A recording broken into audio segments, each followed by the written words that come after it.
is the reason why I'm hanging on to this person is because I'm scared that if the next person don't like me, I have somebody to fall back on. But you got to be a person of faith, of boldness, and of maturity to say, you know what? I don't care if I fall back on only the Lord and I end up with no man or no woman. I am going to make the conscious and mature decision to cut off anybody in my life. And fruit, pay attention to the fruit. Fruit of you removing any options in your life that God has not sent is you end up with one person.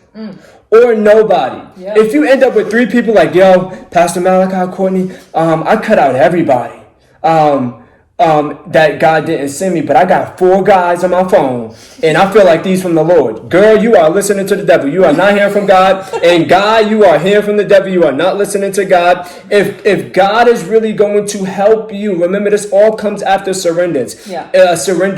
If God is going to help you remove the people that he has not sent in your life, you will end up with one person in your life, or you will end up with nobody. I remember I would always ask myself when I was single, and this honestly would check me, and I would challenge you guys to ask yourself this too.